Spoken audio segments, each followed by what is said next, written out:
Well, hello there. I was not part of the stream. I had to click that button. Today, I'd love to talk to first-time home buyers. It feels like a wild time if you're a first-time home buyer because there's not a lot of inventory. Affordability is an issue, and trust me, I know this.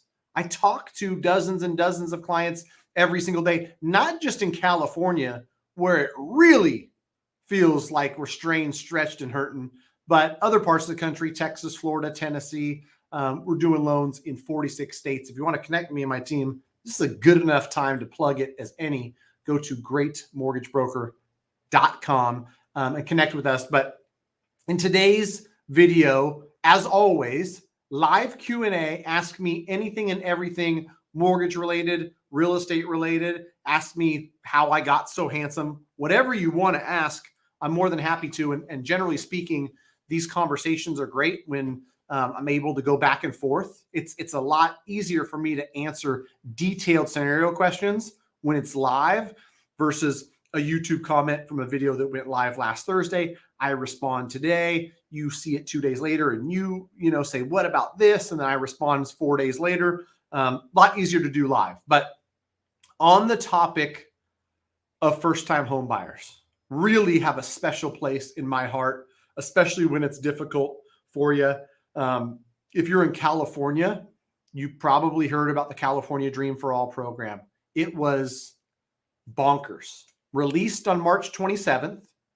Within a 2-week period, have already paused reservations, have already reserved their $300 million in funds available. I don't know if it's going to open back up. I don't know if there will be a second tranche or wave of funds. If it ever comes back, will there be other programs behind it? Who knows? I've actually got some really cool data that I'll share here shortly from my friends over at Cal Matters. Had a great conversation with a reporter earlier today. Thank you to Ryan Lundquist, SacramentoAppraisalblog.com, who connected me with the Cal Matters reporter just to talk about some of the dynamics of this program, how it affected the market, what I was seeing and hearing and feeling from buyers, from agents, from everybody. I try to stay as close as I can to the consumer, to the real estate agent. No matter how big my business grows, it's a really interesting perspective. And I think I have it because I'm talking to people every single day. So in case you were wondering, 2,564 reservations for this California Dream program. And that was in the first 9 or 10 business days of it being available. That means it was an average loan amount of about $112,000, which translates to about a $560,000 purchase price if they utilize the full 20%. Sacramento County was the number one county in the whole state. 11% of the reservations California Dream for All has were right here in Sacramento County. LA County was in second with 9%. Riverside and San Bernardino County were the ones behind that. Interesting to hear that. Could be for a number of reasons. Could be that there's, a price point that lends itself to having more first-time home buyers, more buyers interested in programs like this. It could be that Cal HFA is located in Sacramento. Molly Ellis and her team did a great job of getting a bunch of education out there. So realtors and lenders and everybody who was out there sharing this program. And I know we were sharing it long before March 27th. So the program launched on March 27th. You heard about it from lenders, early 2023 that it was coming. So people knew about it. People applied for it. It wasn't a one size fits all. It wasn't for everybody. So a lot of people who are disheartened or upset that it's gone, let me tell you this, it may be a blessing in disguise that the program no longer has funds.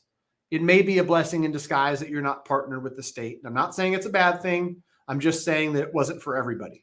There's going to be other programs. There already are, quite honestly. And that's where some of these buyers need to step back and say, okay, I rushed to try to qualify for this program, to put in offers for this program, to do my thing. What else is there available? And if you talk to the right people with the, ability to look at different programs, they'll tell you, listen, we've got this FHA 3.5% down. Let's take a look at that. We've got a conventional 3% down. Let's look at that. We've got EPM Empowered Down Payment Assistance Program, True Grant, 3.5% towards your down payment, gets immediately forgiven as soon as you close. Never have to pay it back. There's stuff like that out there. You just need to connect with the right professionals, and you should be. This is part of my conversation earlier. You should be, when you're buying a home, letting the home and the price and the monthly payment and your budget and your timing dictate your home search, not when a program's available, when a program ends. That stuff shouldn't be the driving factor in when you buy a house or when it's right for you. So let's see who we got here.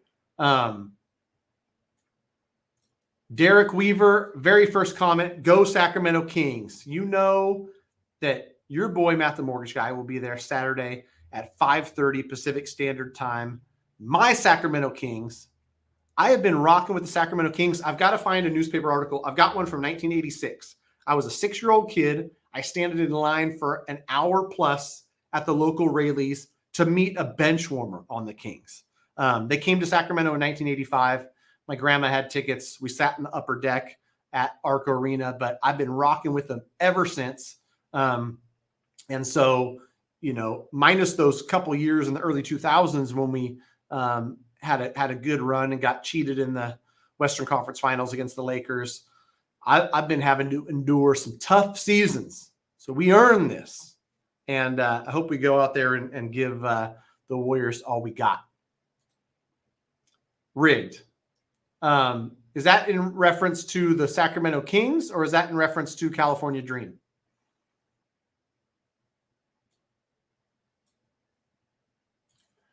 How does CalHFA make sense of the sequence of steps in the Dream for All program where first-time buyers can make offers before completing the required education about the home buying process?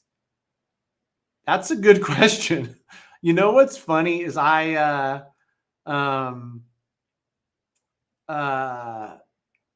didn't think about this, and this is why I love this format, this Q&A. Keep on firing away great questions like this. What you're saying is absolutely, positively true. You've got to get first-time buyer education in order to get this program. But people were getting pre-approved, submitting an offer, getting it accepted, submitting it to CalHFA, getting approved, and then going, where's that home buyer education I got to take? And then they're doing the education part of it. You ain't lying. This is a good point. Gold star for this comment right here, Trope Force. And I don't have a good answer for it. J.R. Lee, there are some Tennessee programs for sure. Some of the lenders I work with are nationwide. And so, yeah, get yourself pre-approved with a lender you like and trust. I'm not positive on the state specific. We do Tennessee. If you go to greatmortgagebroker.com, my boy Connor will look into it for you. Go to greatmortgagebroker.com. We closed 5 or 6 in the last couple months in Tennessee. So we're rocking some Tennessee. Joey Garessi. I was thinking about you, brother, when the Thunder made the play-in. I also had a throwback of my kiddo at one of his first Kings games. And the little comment I made on my Facebook post was, he said, boo lightning, boo lightning. And he looked at me and said, what's this team's name, Dad? I said, their team name is the Thunder. And so he was rocking, rooting against your Thunder from the very beginning, even though he didn't know their team name. He was just saying boo lightning. So, yeah, good luck to you in the play-in. So you're playing Lakers are playing the T-Wolves. And then who's the 9-10? You got to remind me. I was so focused on the Suns winning so I could play the Clippers instead of the Warriors that I missed who those 9-10 seeds are. But best of luck to you, brother.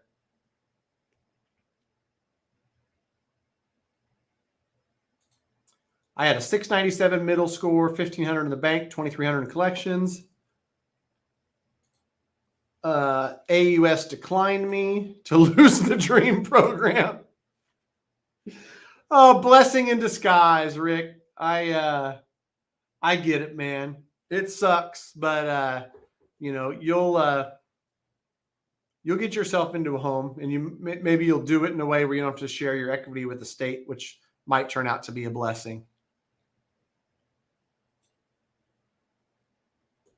Yeah, I mean, Home Possible and Home Ready, to your point, Joey, are still great programs for first-time home buyers where you get a slightly discounted rate, discounted mortgage insurance. Those are more popular in states that aren't California, because in California, when you make under those area median income limits, it limits what you can buy. So generally speaking, we're two incomes combined to afford stuff out here, but those are definitely still available.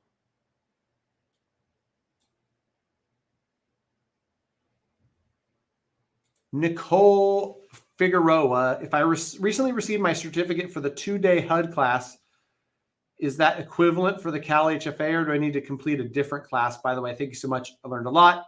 I'm almost positive, Nicole, that there's 2 specific courses that you need to take for California Dream. I have the links on my phone. I have them. If you want to email us at team@mtmg.com, I'd be happy to forward you those links. But one of them is an online course that you complete, and the other one requires either an in-person or a phone consult. So, yeah, that's what my understanding of it is. But team@mtmg.com, let me know.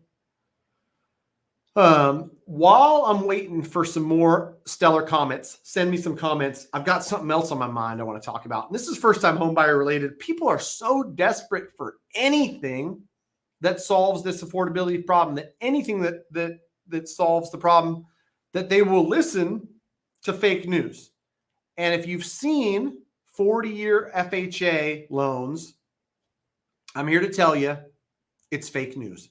These things don't exist. And I'll clear it up for you real quick. If you Google FHA 40-year loan and you dig enough, they approved a 40-year term for loan modifications, not for an FHA purchase where you're going to do it over 40 years instead of 30. And so I've got a spreadsheet that we could pull out and we could look at just for funsies to see what it would look like if you did something over a 40-year term versus 30-year. Spoiler alert, it doesn't get that much better. It really is going to be one of those things, like a lot of stuff I see, right? Where people get excited because it's new and it's interesting and it's going to solve all housing's problems.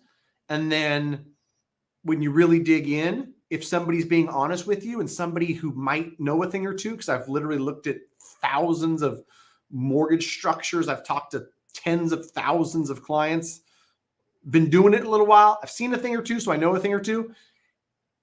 You don't really want a 40-year term for the most part.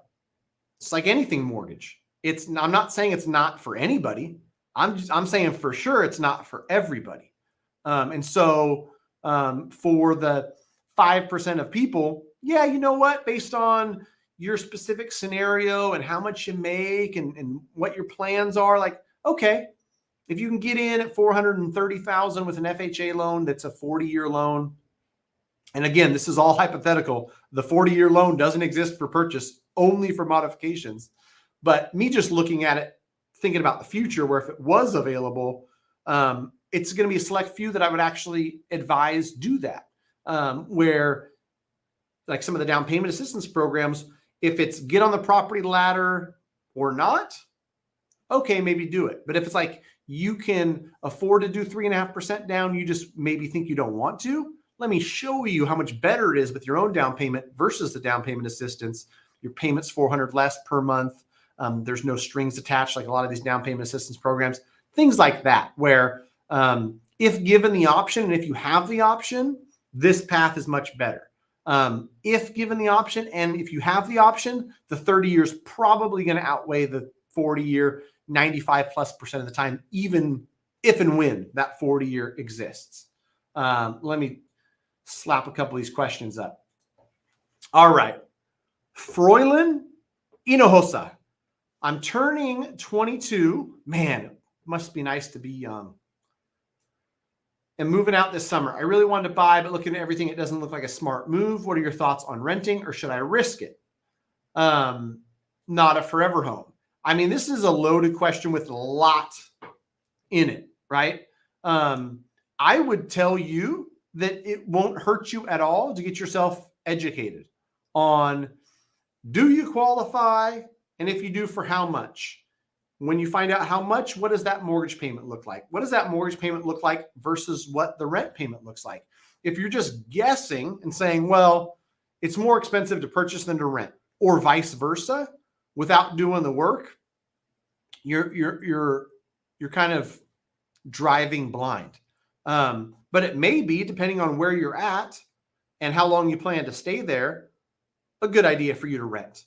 It may be a good idea for you to save $30,000, put a down payment and have some reserve funds. It may be a good idea to increase your credit, because you might be at a 652 and you want to get it up to a 740. I don't know all of those answers, but what I will tell you is you'll start to uncover the answer, and it'll start to become clear to you the more you educate. And, this might be a null and void conversation. You don't qualify. You haven't been at the job long enough, or it's variable income, or you were working a salary and now you're 100% commission, where renting's your only option. So now the focus is, how do I save as aggressively as possible? How do I make sure that my credit is great, so that when I do buy in the fall of 24 or in the spring of 25, I'll be very well prepared and in a position to get the best financing terms? Because if you think that the difference between 9% and 12% and 15% affects your car payment by a few $100, and that's painful, wait until you see the spread between the 635 credit score and the 780 credit score on your mortgage payment, and how much you're going to pay in interest over the life of that loan. Like, you want your credit to be in a position where you're getting the best terms. And if you have to wait for other reasons, you might as well straighten that stuff up too. So, yeah, it's always the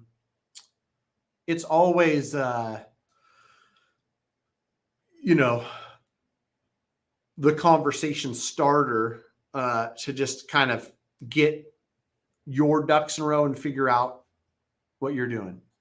Thank you. Your team is awesome. I agree 100%. Thank you very much for saying that. Anybody who's worked with us knows that I'm a small piece in a very well-oiled machine full of great people that are all rowing in the same direction with the same intent to do right by people and help people out. That's why we don't just blindly say this program's for everybody or do this. Every person is unique. And if you want to, get good advice based on your specific scenario, it's easy. You just go to greatmortgagebroker.com. You fill out the form, connect with me and my team. 46 states we're in. Man, dude, I should do commercials or something. That was just seamless transition right there. Where are we at? We're talking about the team being awesome. Oh yeah. Quick reminder there. Of remaining Cal HFA or other programs, do you have income limits as generous as the Dream for All program? Usually not, which was wild. Dream for All, you can make 300 grand in some counties.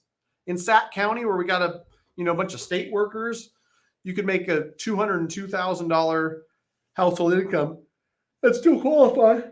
Ugh. Coffee. All right, Rick H.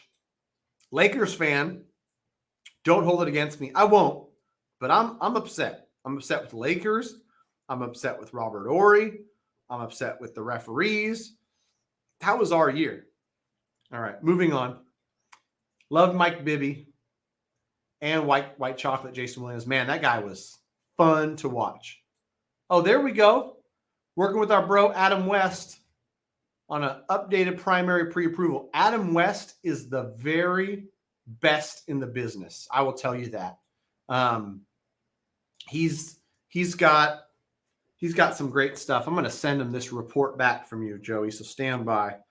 I got this up on the screen so I could take a picture for our guy, Adam West, the best in the biz.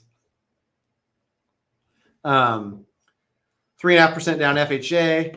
Yeah, I mean, if you find the right property where you can get the seller to do a 3-2-1, I mean, it's going to be a good looking deal. It's going to be like 275, 375, 475, 575, or something sexy like that. Is that right?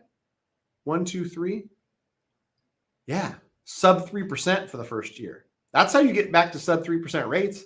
You just get the seller to finance a 3-2-1 buy down, get an FHA deal, and you can, you know, depending on how much you're paying for that start rate, $299, $399, $499, $599. Best of luck to you, man. The good news is you're in good hands with our guy, Adam West. Gregory Yang, a lot of talk about liquidity issues in the banking system. Banks don't have any money to lend. Are you seeing any issues with lenders? This is a good question, Greg, and I want to address something here because I talk with our secondary department at least once a week. Great conversation last week about jumbos specifically. If you followed, generally speaking, jumbo loans, you could get a slightly better rate than conventional conforming loans. So if you were right there and you were right on the precipice of high balance and jumbo, a lot of times it behooved you, go ahead and do jumbo. It's going to be cheaper than the high balance conforming conventional terms no longer, for a number of reasons. Generally speaking, these are banks and Wall Street money funding and buying these, you know, jumbo mortgages. And with a little bit of turmoil in the banking sector, like, I won't go into the nitty gritty, nor do I care to study it and understand it at a high level. Jumbo loans are now more expensive and they flip-flops. Where conventional, I was looking at a deal the other day where, you know, getting somebody under the 726-200 mark made a lot more sense. What was I going to say on that? Oh yeah. Silicon Valley Bank, if anybody didn't know, like, the main reason that they went belly up, they had like $80 billion in mortgage-backed securities that went down in value. I don't remember the exact number, but like 20-25%. Imagine having 80 billion in something that goes down, I don't know, 16-20 billion in value. That's going to hurt, losing 16 or 20 billion in value. So needless to say, mortgage-backed securities are a very hot item on the secondary market. And so it's only affecting the jumbo from what I see so far. A lot of these, you know, well-capitalized mortgage banks are, you know, that's all they do all day, every day, is mortgage. And so that they're not, you know, at the mercy of some of the other issues that banks have that are, you know, holding deposits and reinvesting client funds and things like that. Joe Sanchez, thanks for joining, brother. What are discount points when it comes to interest rates? Discount points are, some people call it prepaid interest. That's one way to look at it. What it is you can choose to buy down your mortgage interest rate. And let's say that the rate you're offered is a 6.5 based on your credit score and your down payment. The discount points would be, every point is 1% of the loan amount. you've got a $400,000 loan. And I tell you that for one discount point, you could buy that rate from 6.5 down to 5.999. That one discount point would cost you $4,000 because one discount point equals 1% of the loan amount. Meaning 2 discount points is going to be $8,000. What some people confuse is that this 1 point doesn't mean you buy the interest rate down by 1%. It doesn't mean really anything in regards to the interest rate besides what that gets you on that rate sheet for your scenario. And I say that because someone will ask me, how much can I buy the interest rate down for 1 point? It depends. On some scenarios, you know, and VA loans are different, conventional loans are different, investment, jumbo, high balance, it's all different. Lender to lender, it's different. So on one sheet, you might go from 6.5 down to 5.75 with 1 point in cost.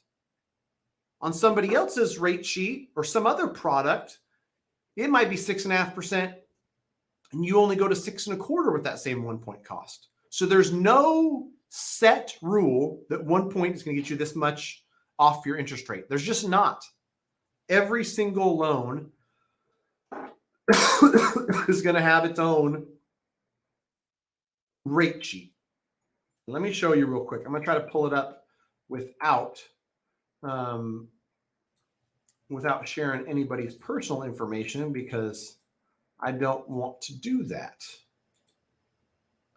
Windsor, UWM, EPM. In case you were wondering, my favorite 3 wholesale lenders, there you go.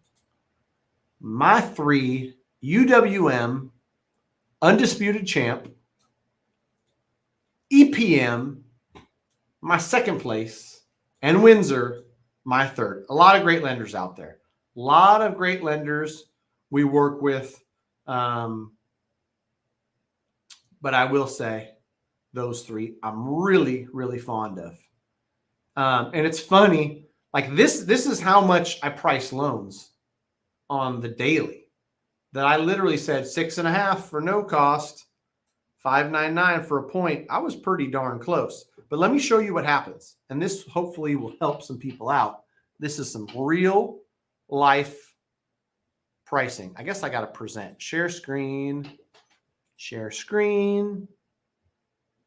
entire screen. But bam. All right. You guys see this right here? This is,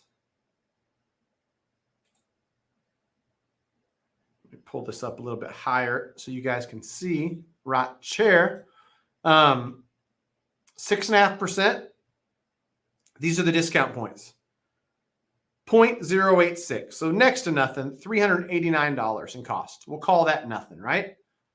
And if you go up here, 0.92, which is almost a point. And in this case, I did what I do, 600K purchase. This is a $450,000 loan. So 0.92 is $41.42 in cost. But here's the thing. That first point buys you down to 5.99, 0.5% in interest. The next point, 1.9 or we'll call it 2.1, only gets you 0.375% of buy down. And then another point, only 0.25 to there. So all points aren't created equal. This one's going to be different if it's investment property. This one's going to be different if it's FHA or VA versus conventional. But this is kind of a rough idea of what it's going to look like. Another reminder for people, if you haven't seen a rate sheet, your scenario is not just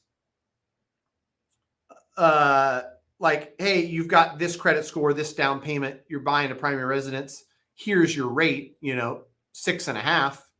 You have this whole rate sheet to choose from. Do you want it 6.99? I'll give you $3,589 in lender credit. Higher the rate, the more credit you get. Lower the rate, you're prepaying the lender. You're paying them up front. The calculation you got to do, Okay, at 6.5, my principal and interest is $28.44. If I pay $4,000, rough math, up front to save $146 a month, how long do I have to be in this loan to break even? 4,000 divided by 146. 27 months. Do I plan on staying in this home for more than 27 months? Do I think I might have a refinance opportunity within 27 months? All these questions are things that you as a buyer are going to ask, things that you and the broker are going to discuss. We, generally speaking, in a volatile market like we're in, will lock somebody right when we get a contract in, and we'll tell them, we locked it at 5.99 based on your goals. It seemed to make the most sense, but here's the rate sheet. Tell me what you want to do. Do you want to go to a higher rate and pay less upfront? Do you want to go to a lower rate and pay more upfront? It's totally up to you. This one made sense based on what we talked about, probably in this loan for 3 to 5 years, whatever the case may be. So that is discount points. That's how it works. Yeah, I got multiple lenders here, but that does the job. Later on, we'll go into this 40-year deal that I want to talk about. But for now, just wanted to put the seal on the discount points. Hopefully that makes sense. Let me know if that was helpful. I think I've recorded some videos on the channel about, like, should I pay points? Should I not? And it's that calculation. It's that break-even analysis. It's that, how long you're going to stay in the house conversation that will get us to, should we pay points or not? All right, fire your questions away. I'm just going to show this while I got you here. Let me take this great mortgage broker down. This was something I was doing earlier because it was fun. And just in case the 40-year mortgage ever comes, we could look at it and say 30-year fixed, $400,000 purchase, $2,800. Principal, interest, taxes, insurance, mortgage insurance. If FHA came out with a 40-year fixed, again, they didn't, just for modifications. I'll have a YouTube video out on that shortly. If they did, you'd save $213 a month. And so the follow-up question that people might not even know they have is, how much more would I be able to afford if the 40-year was available and it was the same price, same rate? I did the math earlier, so I know it's about 8%. 432,000, 2794. And when you're qualifying for a mortgage, you've got a debt to income ratio you've got to stay in. I know that is going to qualify because the payment's the same. If the debt to income ratio need to stay under 2,800 to make it work, 2,800 on the 30-year, we're able to go up to 432 and still keep that payment under 2,800 on the 40-year. So that is the side by side. It's just a conversation for now, but who knows? There could be. Most people that I talk to say, no way, Jose. Yes, there's non-QM options available. So yes, a 40-year does exist. It's not conventional or FHA or VA or one of these standard loans that you can use on a purchase. The FHA one that everybody's talking about is only for people who are going for a modification. And FHA says, yes, approved. As of May 8th, 2023, you can extend it to 480 months, aka 40 years, on a modification, not for a purchase.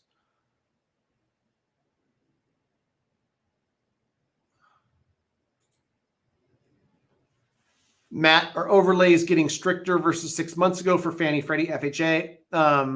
Yeah, and here's the thing. It doesn't have to be overlays. Overlays, for anybody wondering, are, a certain bank or credit union might say, yeah, FHA, you can go down to 580 credit score, but our overlay is we want 620. We want 640. Oh, yeah, you might be able to do this per the guidelines, but per our rules, we're a little bit stricter. That's overlays. The thing that you should think about, flash a light, or here's something that I'm noticing more than the overlay piece, is the automated underwriting system is getting stricter. Meaning you plug all the information in. Here's the income, here's the debts, here's the credit score. Everything's uploaded into the system. You submit that and run AUS, that automated underwriting system, whether Fannie Mae or Freddie Mac, and or the FHA, and DU, the desktop underwriter, says, nope, not approved. Like, you look at it and you're like, why is this getting a refer? I got a 31% back end and a 39% back, like 31, 39 front end back end. Like, this thing should approve. I got a 662 credit score, no reserves, no COBAR, whatever the other factors are. That's getting tighter. That's getting stricter. Lending's getting harder. So take it for what it's worth, but I see it getting stricter from an automated underwriting system perspective.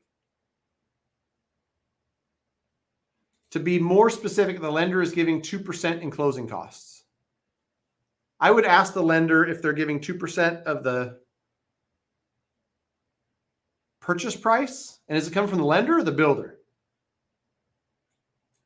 Probably a combination.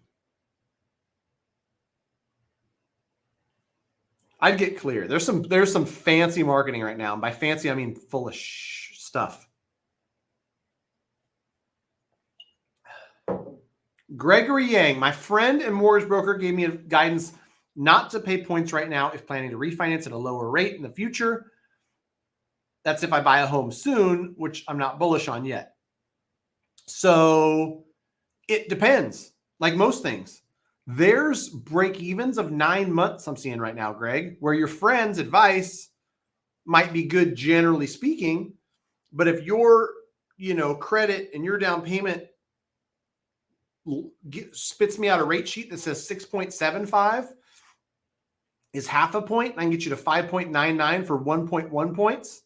That 0.6 point of spread for 675 down to 599. I'm going to show you that that'll break even in 8 months. And you're not going to refinance that soon. And what if rates don't go down? They're likely trending down. So I agree with that. Don't spend 3 points up front. Don't spend a lot. But to not pay points at all as a blanket statement, bad advice. It all really depends. And you got to look at your scenario and also hedge a little bit, right? What if you don't refinance? What if prices do something? What if lending guidelines tighten? What if rates don't go down? Then all of a sudden, your friend you're calling, you're like, listen, man, you stuck me in a 7.5. Because if we were certain that all these things were going to happen, rates will go down, lending will be the same. The value will be fine. All my clients would take a 7.5 in a lender credit, 7.99, just tack on the credit. But none of that stuff is given. So be careful with blanket advice, because blanket advice, all you generally end up with is a wet blanket. I just made that one up on the spot. It's pretty good. From the lender on a new build construction AZ. Yeah, so the builder probably owns the lender. And they're saying, if you use this lender, you get 2% in credit. It's Kohl's though. It's Kohl's. And if you've ever gone to Kohl's, they've got a sweater that can be purchased on Amazon for $29, advertised as a $100 sweater, 60% off. Man, it looks sweet, right? 60% off, sweet sale. Come buy our sweater. Marked down all the way from 100 down to 40. Well, if I can get it on Amazon for 29, what's so special about that deal? That's generally speaking the in-house lender on new construction. Matt, the mortgage guy's a broker. He can get me the sweater for 29 bucks. Just because you're giving me a 2% credit, but still landing higher than him, doesn't mean you're the best deal. But again, generally speaking, people are pretty easy marks. People can be sold. So don't be one of the people that sold. Joe Sanchez, send an email, team@mtmg.com, or at least let us review the loan estimate. I will give them this. Sometimes they are better. and we'll tell you so. We've done it many a times. Is there a limit on how much you can buy down the interest rate? There is. On primary residence, it caps out at about 3 points being paid, and then it just won't pass QM. The system won't allow you. And then on investment properties, you generally pay about 4 points, or sometimes even a little bit more.